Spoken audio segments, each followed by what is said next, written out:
Yes, we got another one, boys. How are you doing today? We got a China game played by a China player. I'm going with it a Chinese. I'm going that's a Chinese name, so it makes for nice sounding for the video as well. All right. So so we got ourselves a China player going up against Phoenix, who I don't know if you've seen this guy. We've seen this guy on the channel in a while, but Phoenix is basically he's in the top 10. People don't actually really know who this player is. A lot of players like I think Julian and others have said that it's an old school legacy player. So someone who was really good back in the day, like back in the Asian dynasties time. And he's keeping his real identity a secret. It could be Batman for all we know. Could be Batman. But this guy is very, very good. So hangs around the sort of 21 to 2200 elo. Yeah, very, very good. Definitely no GMT with this guy. I can assure you that. There's been a lot of Brit GMT build going on in the everyone's doing the GMT build as well. Honestly, everyone's been doing the GMT build, and it's because it's so fun. It's very competitive, but it's also very, very fun to do. It doesn't take the crazy amount of APM actions per minute that standard Brits normally takes, because Brits is a very high skill ceiling civilization. There's lots of APM, lots of macro and micro. And GMT just kind of turns it into an Auto FF Spanish FF build. It's so fun doing it. Both these guys picking up big treasures here. We've got the ancient sculpture of Nahelinea. Jesus, I've butchered that name. 100 XP for China and 90 coin for Brits. Both very, very good. Yeah, like we see here. You see that Infinite 2 settler card. We've seen that before on the channel. That was a fun video. And very, very good for those late game Age 2 plays where Brits can often find themselves stuck in Age 2. So, you know, you get 3 or 4 shipments. Hey, you might as well send it on that. Get that 99 villagers in Age 2. Other than that, it's a very standard deck. Another good treasure here for China. Peter Bruegel's painting titled Die Borenbrulflaft. Don't know where that German accent came from. Let's have a look over at China, see what's going on here. Dahishang. Xing Mingling. What we got going on here? Ooh, interesting. We've got Northern refugees into T export. You do not see that every day. So this was a thing of the past. This card was honestly a thing of the past when T export came into the game a couple of years ago, a year and a half ago, maybe a couple of years ago now. And Northern Refugees gives you 1 villager per town center and village. And you see here, instead of going for a TP, he's gone for a double village instead. And that's going to give him 3 villagers. It helps your age up as well, because obviously you get more villagers, so they're gathering more food, so it gathers quicker. And then he's gone into T export, which is very surprising because the XP he's gonna struggle with XP here. Like, I don't know how he's gonna get enough like he wants the 700 coin ASAP when he ages up, and I'm not sure he's gonna have a shipment when it's gonna be close, but he's not gonna have that 700 wood follow up either. Going with the French allies, interesting. And he's got a lot of people on coin. He has a lot of people on coin. I do wonder, are we just gonna see a standard age up? Like, we're not going to see the 700 coin age up here. And so he's just going to go for lots of people onto coin. And then he's going to ship this here, this tech from the T export, which is going to be 400 food. The Summer Palace is going to give him another 400 food. Did it get nerfed? It might be only 300 or something like that. I can't remember. But yeah, that's going to give him a load of chunk more food. And then by the time all of that food comes in, he's probably going to be nearing to age up. So this is a really interesting, unique kind of build with China. I've never seen this before. I have never seen this build order before. Like I said, you know, there's so many like really high-level Chinese players, East Asian players coming into the game, playing it on the ladder, and we're seeing new stuff from them, which is really, really great to see. Phoenix is aged up. Hunting Dogs is coming in. He's got 5 manas down. Classic 700 wood coming in first. Are we going to see what's going to be the forward barracks or stable here? Picking on a poor disciple over here.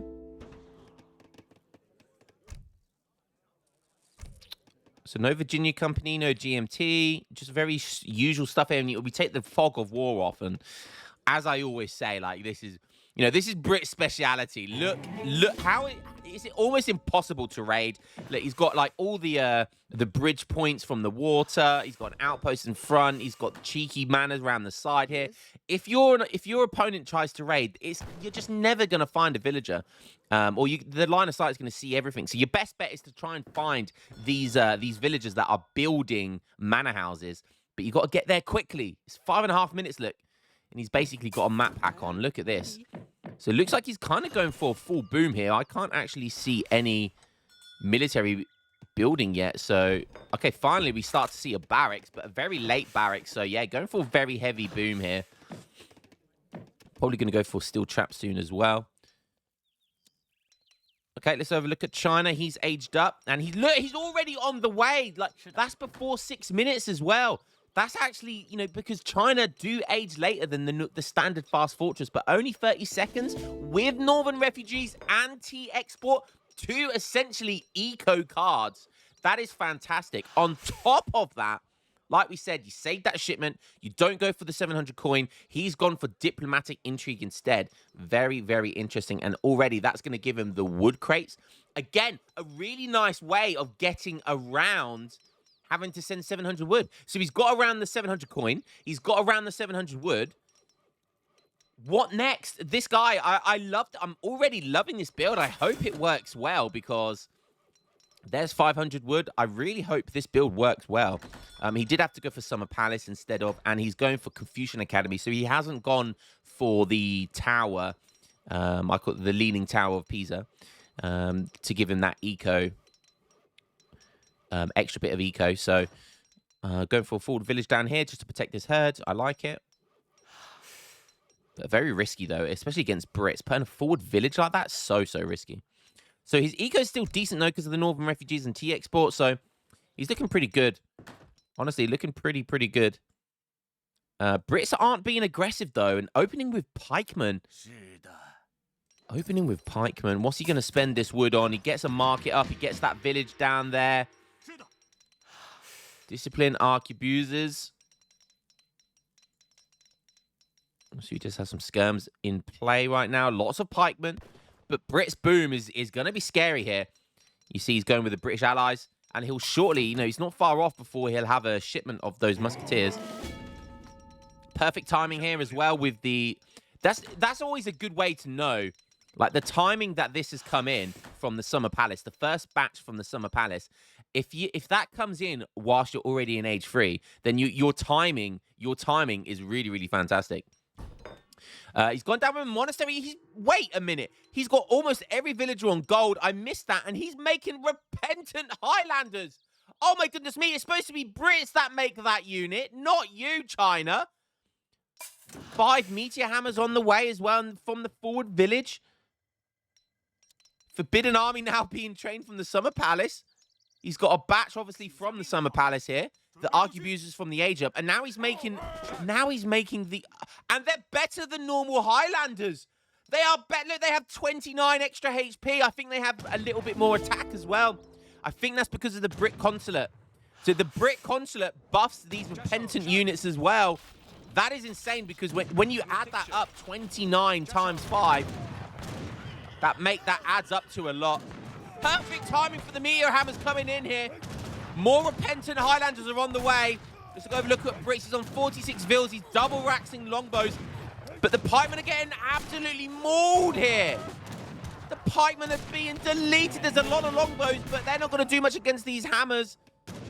Oh, he needs more pikemen. No, he's bringing in more Highlanders. Maybe he needs a Minutemen call. He is doing a Minutemen call. He's even gone for the Order of Bazaar, this native tech here. Super greedy stuff here from Brits. 6 Musketeers is the shipment on the way, but he needs them right now. Pikeman is going to be popping a really nice angle. Is this going to be enough, though? The longbow need to target the Highlanders, which I think they are. The Highlanders will do more damage than the skirmishers will to every unit here. And for... Those meteor hammers did some work, but these pikemen coming in at the perfect time there. You see, he's really nice micro with the pikemen, putting them on the guard stance, to soak up lots of damage when they're not attacking.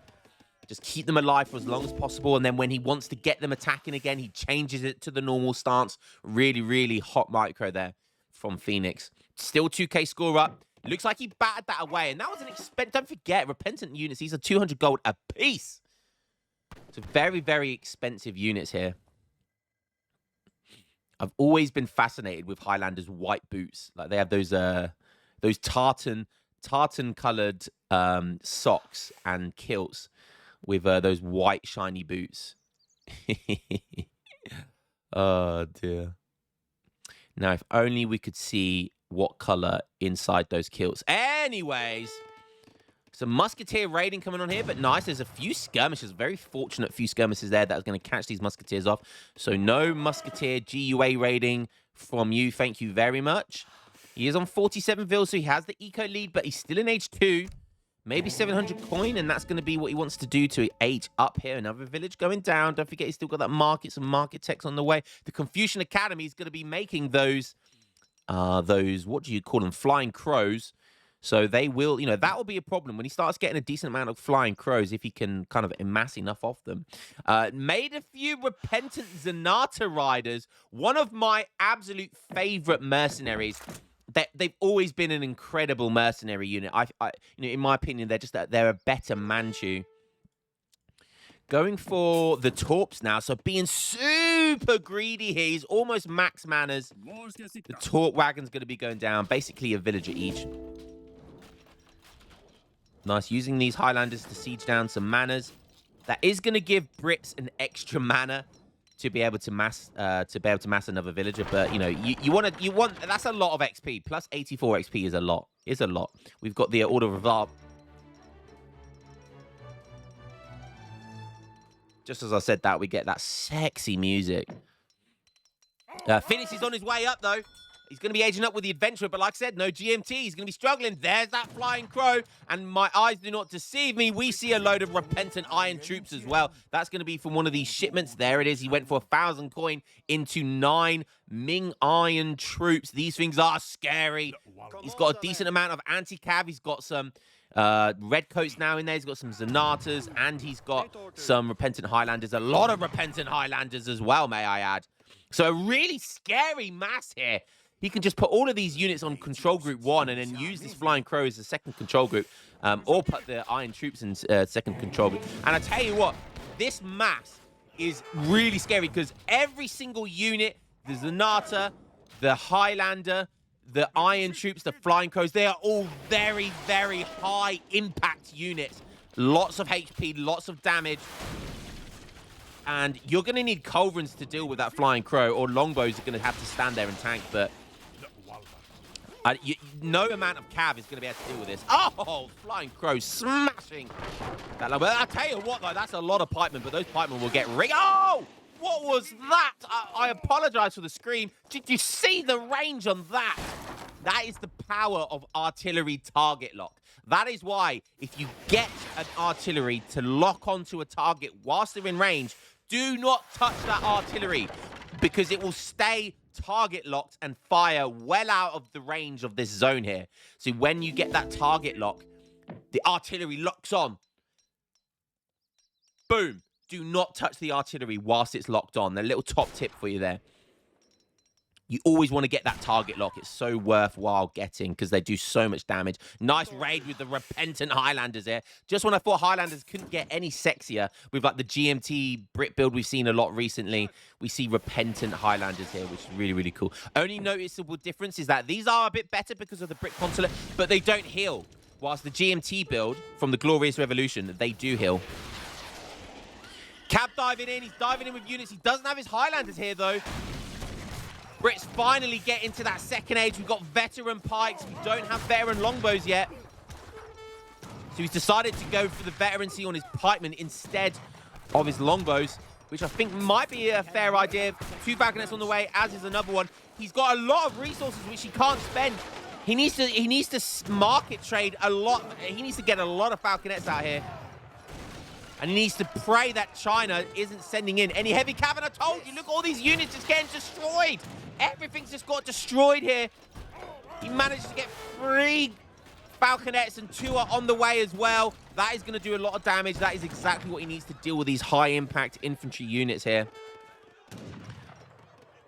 Oh, he's having to move out, and even with all these manners, being able to see what he's up to, he cannot do anything right now. Oh, 2 falconets pop in at a really difficult position, but unfortunately, China is not paying any attention, and he's going to lose a whole batch of redcoats there. 49 villagers. He manages to hold. I hope that wasn't the intervention shipment. Yeah, I think that was the intervention shipment with all of those redcoats. A complete waste of a shipment there. That is a big crying shame. But he's still up in score. And now Bayang army's on the way.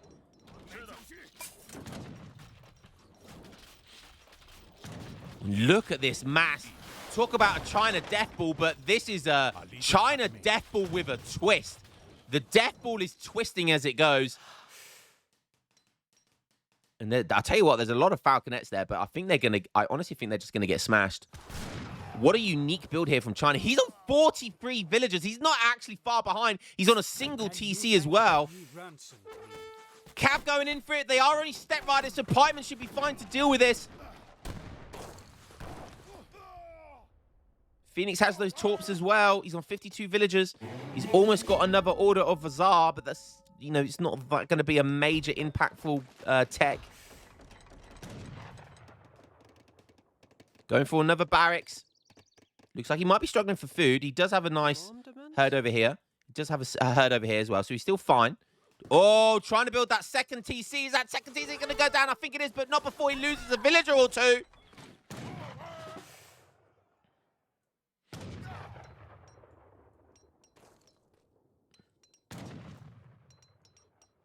Lots of siege over here coming down. Brits could go... Oh, there's a castle down there. Very, very nice. I was going to say he could go for a kind of a base trade, village trade there. Running out of gold, and he calls it just like that. The Brit player calls it just like that. He was on his way. I mean, he does have 4 falconets, which could do well here. He's got a decent amount of pikes and longbows, but I guess he just calls it. Look at this. Iron troops, redcoats, repentant Highlanders. There's so much... It's just so much stuff out here. He's got disciplined Keshik, disciplined step riders, tens and Arta riders. Yeah, there's with Minutemen though from this TC that could have been a good fight, but Phoenix just calls it anyway. There is a flying crow here, and wow, a load more 10 Keshiks on the way as well. And he just calls it. I feel like he could stay in the game with an extra fight here. I'm not sure why he doesn't decide to do one more fight here, but yeah, really impressive stuff here by China. A little bit anticlimactic at the end, but guys, that was an insane build. China are in such a interesting place in the meta. Like I've mentioned the Python build so many times, which people seem to be taking over. But look at this build. Repentant Highlanders with China. What an insane build order. Such a fun, another flying crow on the way. China just had this. They really, really did. So have a quick look at the post-game stats. Villager count, look, it's just catching up. Now you know why Brits just called it there.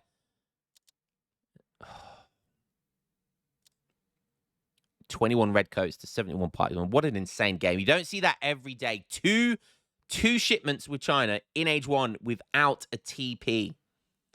Hope you enjoyed that one, guys, and I'll catch you in the next game. Peace.